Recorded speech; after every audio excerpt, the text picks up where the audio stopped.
दोस्तों, पेशा मैं शैतान हूँ।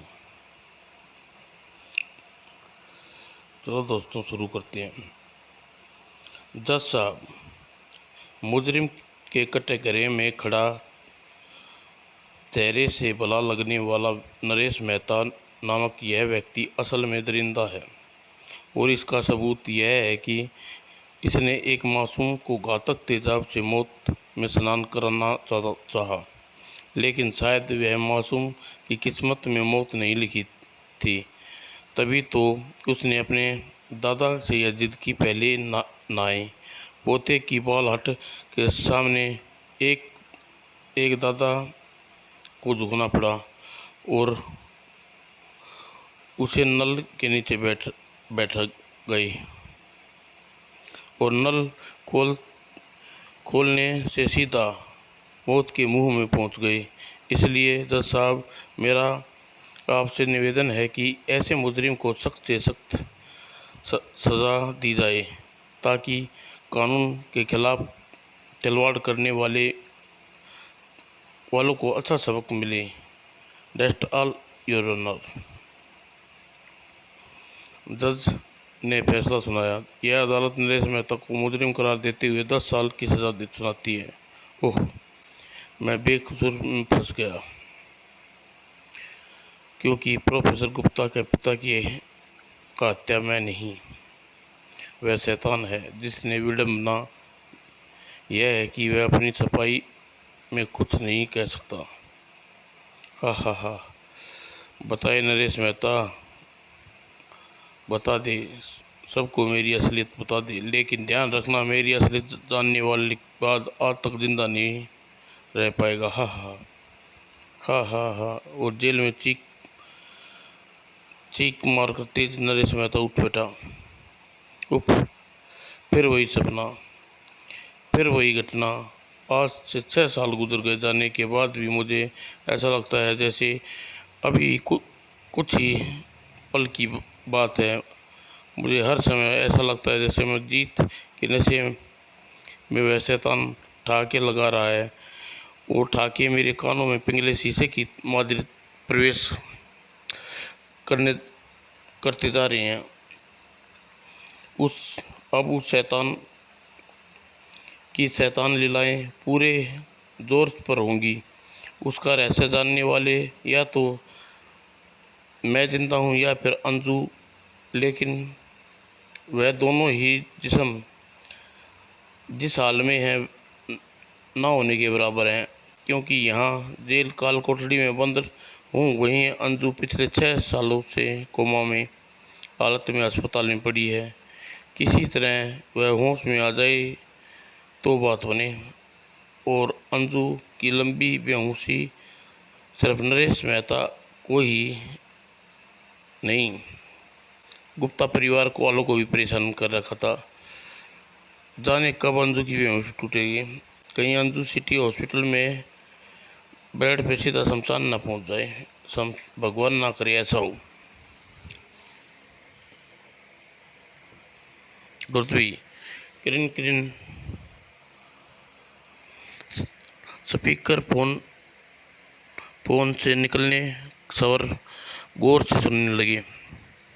मैं सिटी हॉस्पिटल से डॉक्टर रमन बोल रहा हूँ। प्रोफेसर, आपके लिए खुशखबरी है। पिछले 6 सालों से कोमा में पड़ी आपकी बहन बहुत जल्दी ही कोमा से बाहर होगी, और यह घोषणा एक विदेशी विशेषज्ञ डॉक्टर ने की है।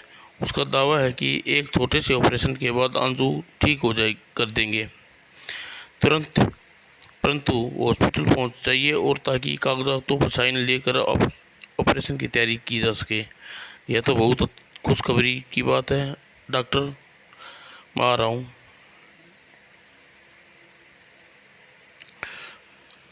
प्रोफेसर गुप्ता चलने को हुए तो उनकी पत्नी शालिनी ने रोका। ठहरिए जी, आपके साथ चलना है। सन्नी, ठीक है, सन्नी को भी ले आओ, क्योंकि मम्मी मंदिर में जाना है। सन्नी घर पर अकेला रह जाएगा, और उसका यहाँ ठीक से रहना यहाँ ठीक नहीं है, क्योंकि आजकल इलाके में उम्र के बच्चे रहस्य में ढंग से गायब हो रहे हैं। आज ही उसे, ठीक है, मैं उसे बुलाती हूँ। और अपने कमरे में फ्रिज के पास खड़ा सन्नी एकदम से उसका लड़के की आंखों में सुर्ख हो गई और झटके से फ्रिज का दरवाज़ा बंद किया। और अरे सन्नी, सन्नी सुनते हो नहीं है कि? और सीढ़ियाँ उतर कर सन्नी हाल में पहुंचा। मैं कितनी आवाज़ें दी तुम्हें? तुम क्या अपने कमरे में? कुछ नहीं मम्मी, मैं टीवी देखने आ रहा था। आपकी आवाज़, आपने मुझे क्यों बुलाया?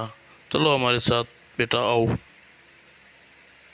और कुछ देर सड़क पर दौड़ती हुई प्रोफेसर की कार कार जब कार सेंट्रल जेल के सामने रुकी तो इसमें ईशानी चौकी। आपने यह यहाँ जेल के सामने क्यों रोक दी?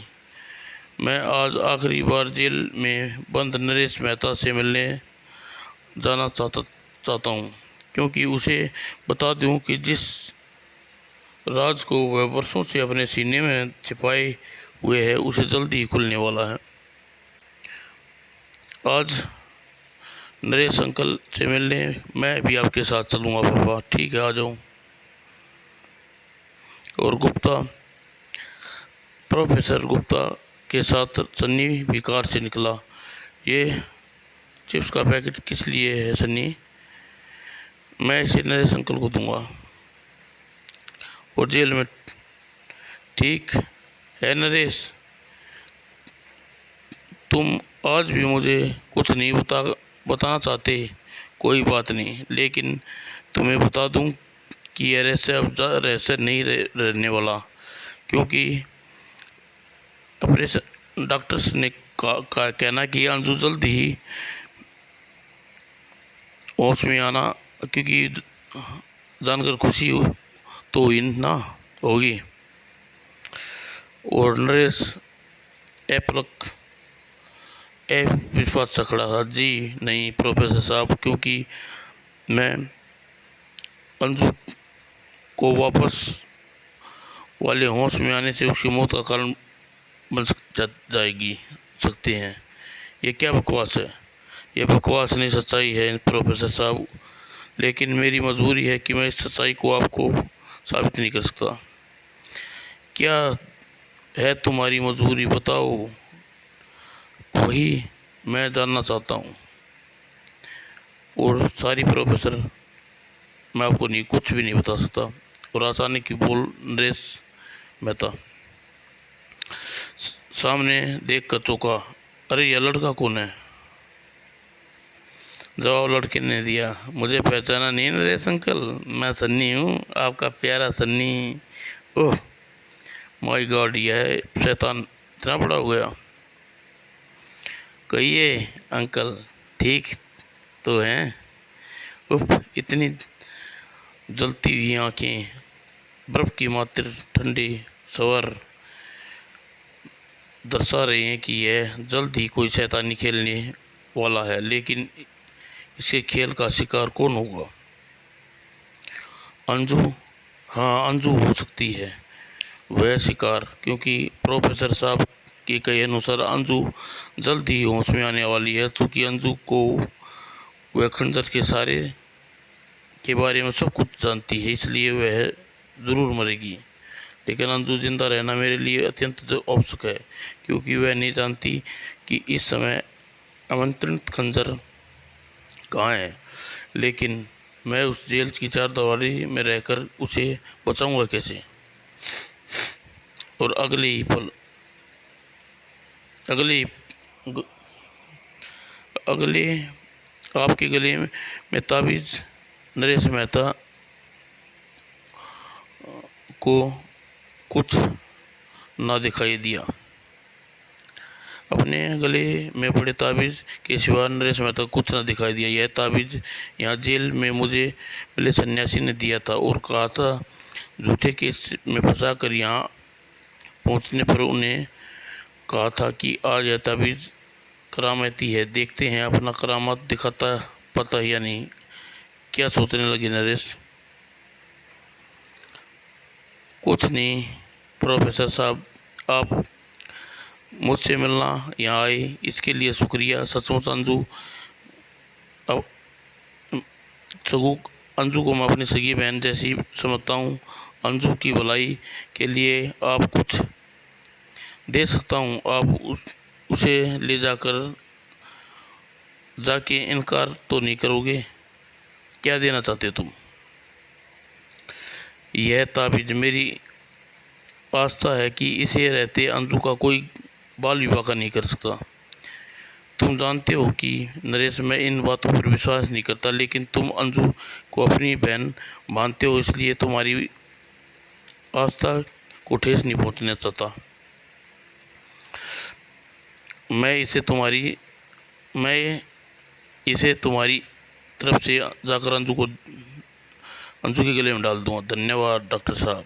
और प्रोफेसर वहाँ से पलट गई और सन्नी ने नरेश मेहता की निगाह मिलने पर कहा, उसने इसके तेवर जाहिर कर रहे हैं कि यह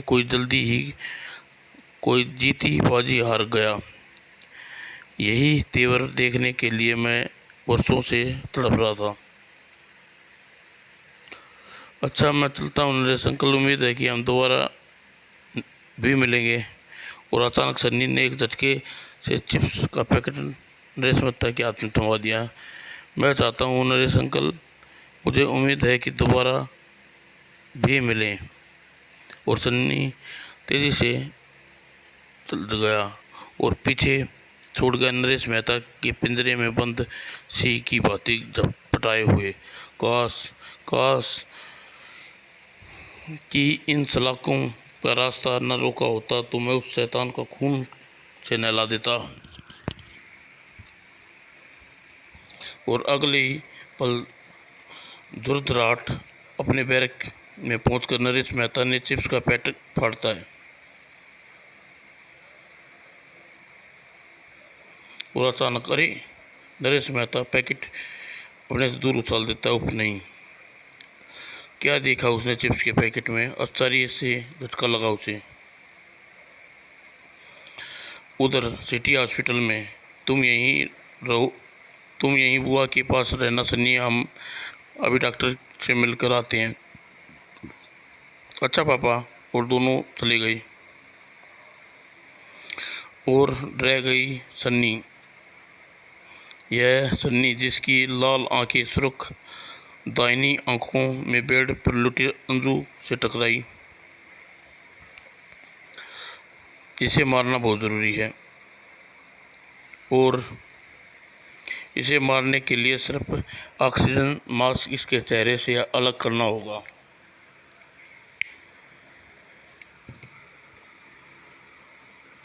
और सन्नी के हाथ ने सिर्फ एक हल्की सी हरकत की और अंजू बिना ऑक्सीजन के ऐसे तड़पने लगी जैसे पानी बिन मछली। सन्नी के चेहरे पर जमाने भर की दरिंदगी का डेरा जमाए हुए थी। हा हा हा हा, अब यह कुछ ही देर में मेहमान है। कुछ ही पलों में यह मौत की नींद में सो जाएगी। और एकदम सचमुच तड़पती हुई अंजू मौत से ज़्यादा दूर नहीं थी। और मौत का यह तांडव यहीं नहीं, सेंट्रल जेल में भी हो रहा था। मैं इस सांप जाति को अच्छी तरह पहचानता हूँ। यह विश्व का सबसे जहरीला व छोटा सांप है, टाइगर स्नेक। ये समय उस चिप्स के पैकेट में निकला जिसे सन्नी ने मुझे दिया था।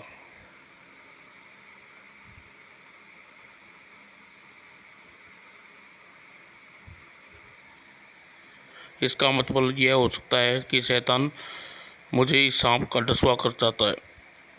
उफ! यह सांप हवा में लहरा भी सकता है। कल टट और काल का पुतला बना टाइगर स्नेक इस बार फिर हवा में उछला और इस बार सांप आगे बचूं। और टाइगर स्नेक के वार से बचने के लिए नरेश मेहता इस बार छलांग लगाई। तड़ाक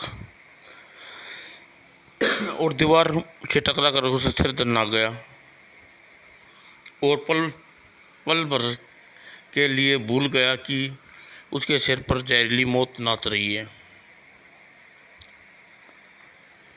और नरेश मेहता पल भर में बड़ी भूल उसके लिए मौत का कारण बनने जा रही थी, क्योंकि टाइगर स्नेक अपने स्थान से उछला और हवा में लहरा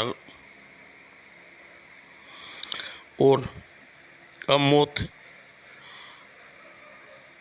उस तक पहुंचने में एक क्षण भी नहीं लगाया। और तभी ओह और चमत्कार, नीचे गिरा हुआ टाइगर स्नेक। यह किसने किया? अपुन ने। और अपुन है डेमिला। पुलिस वाले अपुन को इस समय बैरक में छोड़कर गया जिस समय तुम मिलाई करने के लिए गया था। जब तुम वापस लौटा तो तुम्हारे अपुन ध्यान नहीं दिया। अपुन उधर कोने में बैठेला और अपुन को तेरी जान खतरे में देखा तो अपुन चुप नहीं बैठा और अपुन ने खल्लास कर दिया साले को।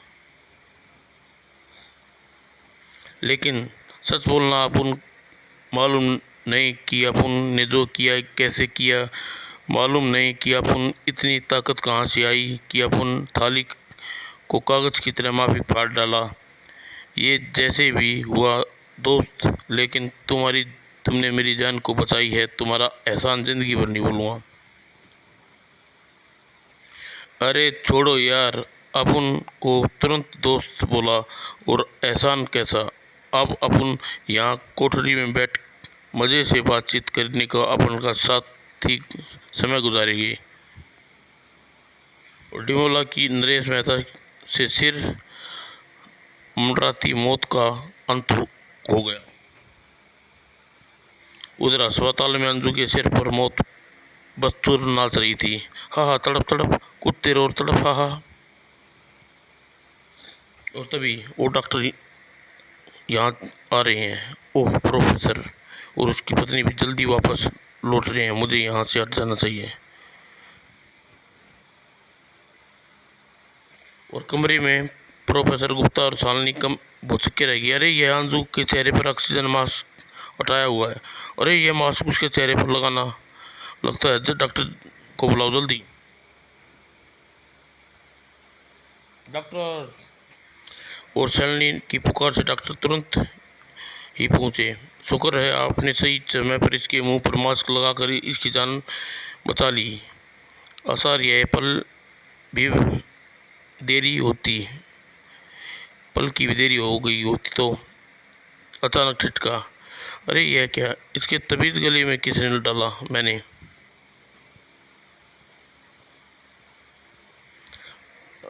ओह, मुझे सख्त हैरानी है प्रोफेसर, आप जैसे पढ़े लिखे इंसान इस ढकोसलों को मानना। आप शायद जानते नहीं कि इस गंदे व पुराने ताबीज़ की वजह से बहुत से कीटाणु इसकी ओर आकर्षित हो सकते हैं। ये बीमार अंजू को नुकसान पहुंचा सकते हैं। डॉक्टर अंजू के गले में ताबीज़ को तोड़कर फेंक दिया। तभी नर्स की आवाज़ ने सभी को ध्यान उसकी तरफ खींचा। डॉक्टर इधर देखिए, क्या कमाल हो गया, पेशेंट कोमा से बाहर आ गई। जिसे देखकर वह दंग हुआ। अरे ये क्या? यह तो 6 साल से कोमा में थी, आज एकदम कैसे बैठ गई?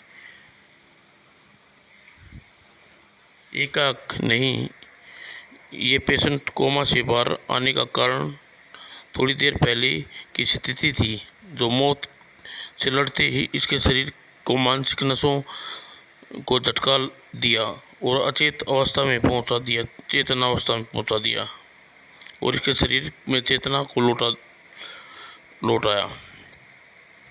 चेहरे पे ये जैसे भी हुआ डॉक्टर, लेकिन हमारे लिए किसी चमत्कार से कम नहीं है।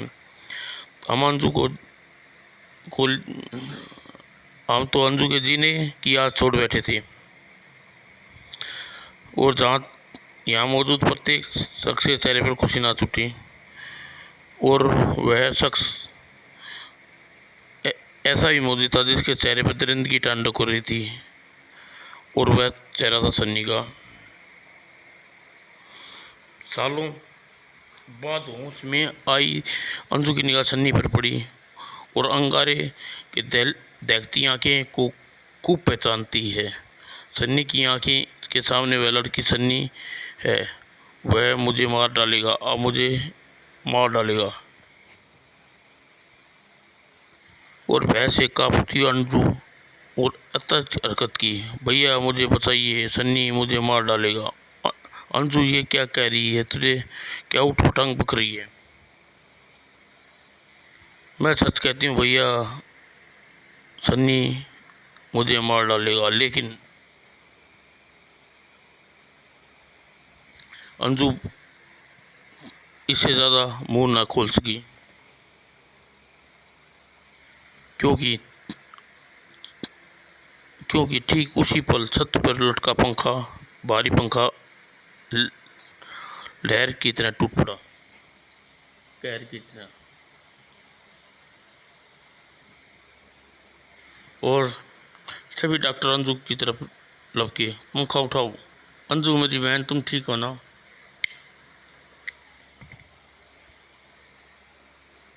अंजू के गले में हल्की हल्की सवर निकली, भैया तबीज 3 खंजर, मगर आह आह।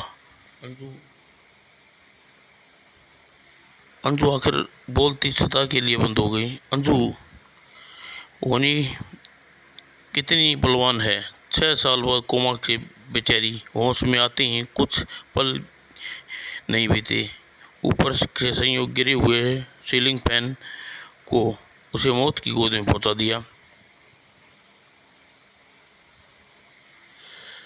कुछ देर में जब सलोनी की आंखें आंसू रुक गए तो उसने मस्तिष्क घूमने लगे सवाल। कोमा से लौटी अंजू सन्नी को देखकर चीखी क्यों, और उसने सन्नी को पहचाना कैसे, जबकि इस समय बेहोश थी, और उस समय सन्नी को 3-4 साल का था। जबकि प्रोफेसर गुप्ता अब जब तक यहाँ तबीज अंजू की गले में था, अंजू सही रही।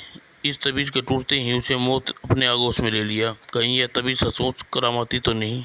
प्रोफेसर गुप्ता तबीज को उठाकर अपनी जेब में रख लिया। फिर अंजू के क्रियाक्रम के बाद अंजू के मरते ही 3 खंजर, मगर मचवाली बात यही उसका क्या मतलब था? जिस समय अंजू कोमा की हालत में पहुंची, उस समय नरेश मेहता के साथ चिड़ियाघर में मगरमच्छ के तालाब में गिरी थी। मुझे चिड़ियाघर में जाकर इस रहस्य की खोज करनी होगी। उधर जेल में नरेश मेहता, यार मेहता, तू पुरानी चीज़ों के बारे में बहुत कुछ जानता है।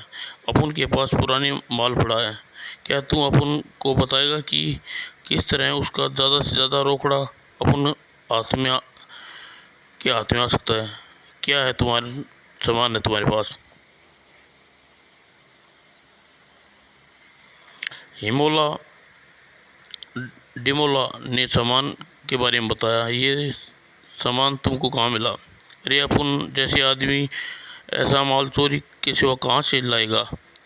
कोई रमेश नाम का आदमी था जिसके घर में अपन ने चोरी करने घुसा। पट्टे के सामान में मकान के बीच में बड़े तय खाने में छिपा रखा था। वह सारा सामान इस समय कहाँ है? अपन के पास है। अपन बड़ी हिफाजत से शहर के बाहर स्थित वीरान खंडर के तहखाने में छुपा कर रखा है, जिसकी चाबी मेरे खाली खोली में रखी है थोड़ी है, लेकिन अपन उसे बेच पाता। इससे पहले ही एक सन्यासी ने अपन को पुलिस को पकड़ने दिया। डिमोला की बातों से मेहता के शरीर में सनसनी सी दौड़ गई।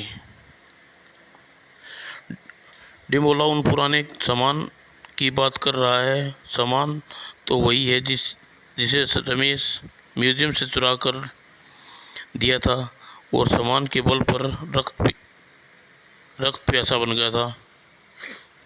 उसी सामान में मौजूद पनडुब्बी और गठीरा नामक शैतान को मारने की विधि है लिखी हुई है, और चूँकि उसे खोए सामान मुझे संयोग से पता चल चुका है, लेकिन उसे समाप्त करने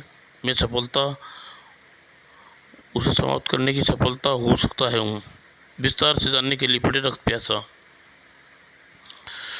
लेकिन इसके लिए मुझे जेल से बाहर निकलना ज़रूरी है। जेल से बाहर निकलूँगा 4 साल बाद, क्योंकि मेरी सज़ा पूरी होने में अभी इतना समय बाकी है। तभी नरेश मेहता, चलो तुम्हारी रिहाई के आदेश हैं, जेलर साहब ने तुम्हें बुलाया है। और एक पल के लिए नरेश मेहता अपने कानों पर विश्वास नहीं हुआ। मेरी रिहाई की आदेश, कमाल हो गया। इंडिया की जेल में सब कुछ क्या कमाल हो गए। नई बात नहीं है, मैं जानता दोस्त। जाओ, रिहाई का मुबारक हो।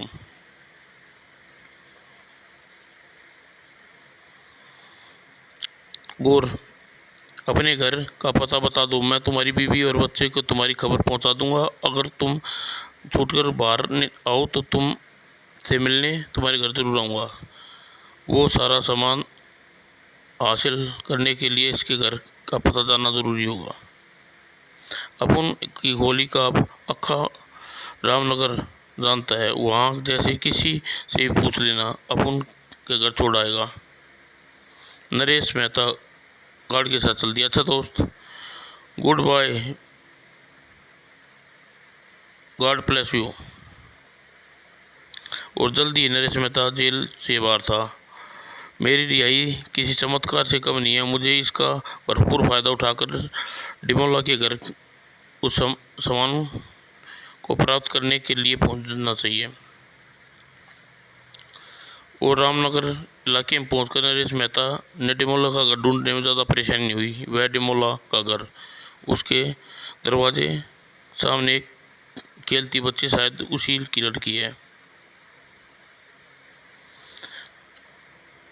और नरेश मेहता ने लड़की के पास पूछा, बेटा तुम्हारी मम्मी बेटे पड़ोस की आंटी के पास गई है, लेकिन आप कौन है? तुम्हारे पापा का दोस्त हूँ।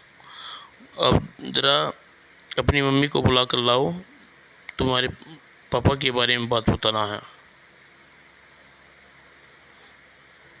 ठीक है, आप अंदर बैठिए, मैं मम्मी को बुला कर लाती हूँ।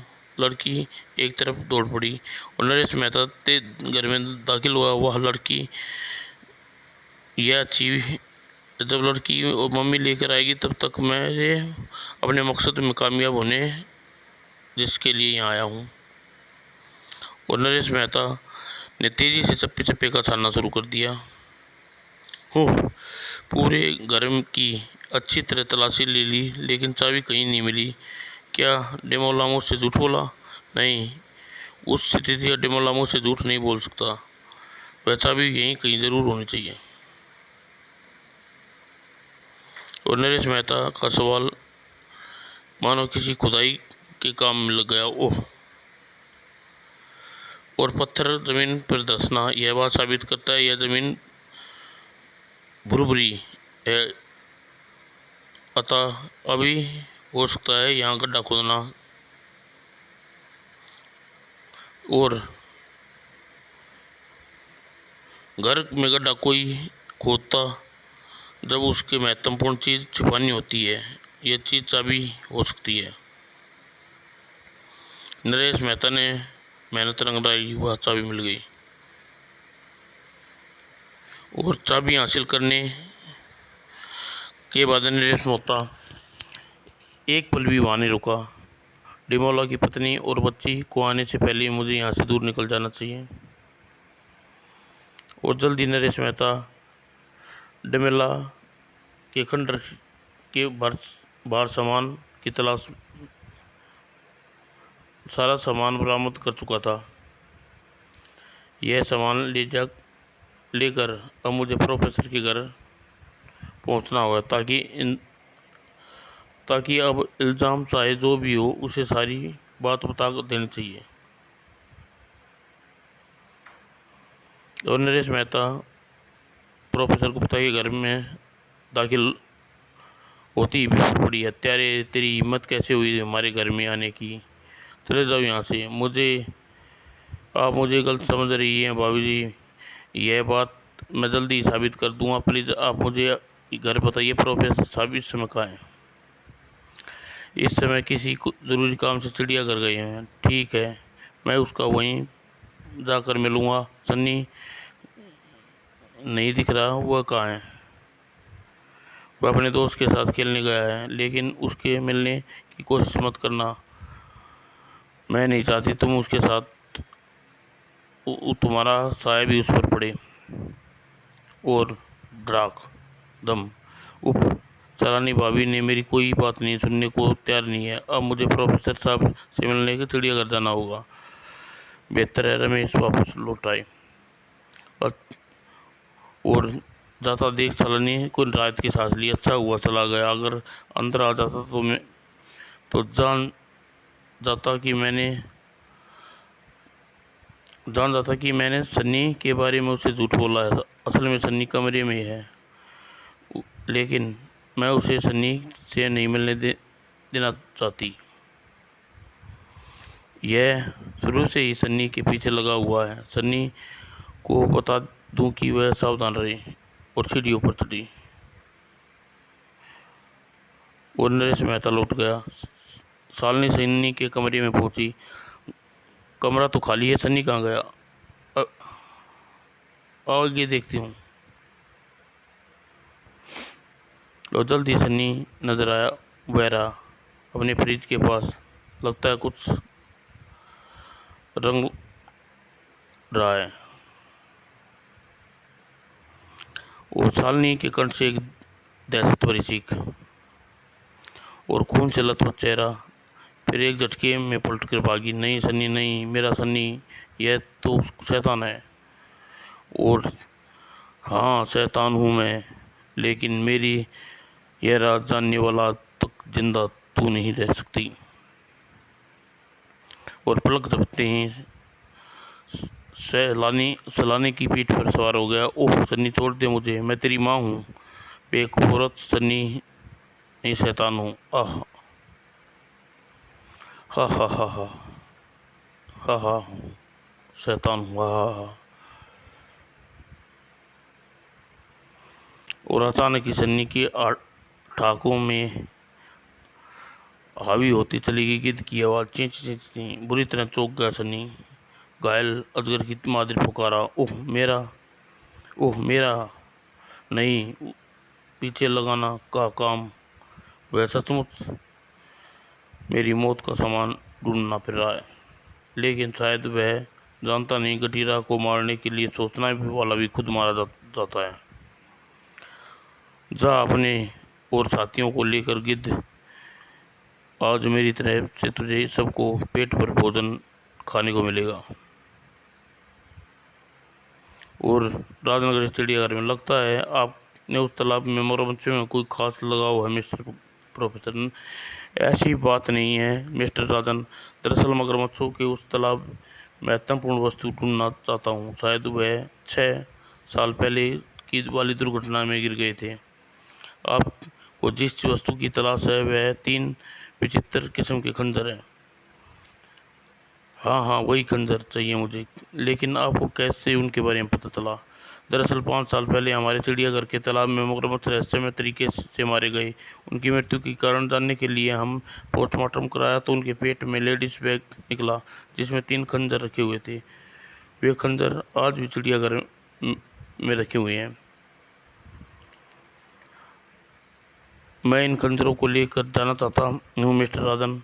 मुझे लगता है इन खंजरों की वजह से बहुत बड़ा रहस्य खुलने वाला है। ठीक है। और कुछ देर बाद बैग सहित तीनों खंजर प्रोफेसर गुप्ता के हाथ में थे, और जिस हैंडबैग में तीनों खंजर निकाले थे वे अंजू का खंजरों से क्या संबंध है? सवाल की चट्टानों की तरह मस्तिष्क में टकरा रहा था प्रोफेसर गुप्ता के। और अपने घर पहुंचकर उफ, अरे ये क्या हो गया? ये घर के सामने अचानक ये गिद्ध, ये कुत्ते जमघट क्यों लगा रहा है? क्या हो गया? और आचार्य के सागर में गोते लगाता प्रोफेसर गुप्ता कार से उतरा और आगे बढ़ते बड़े उसकी नज़र उस उबाल पड़े उबल पड़ने के लिए मजबूर हो गई। यार ये तो किसी की लाश को नोच रहे हैं। वह लाश तो सालनी की है। ओह मार डाला। Oh my God. Sunny Sunny ने सालनी को मार डाला। लेकिन मैंने उसे मार डाला। अब मैं अरे मैं छोड़ूंगा तुम्हें भी नहीं, क्योंकि तुम केवल मेरा रहस्य जान गए हो, बल्कि मुझे मारने के लिए आमंत्रण खंजर भी ले आए हो।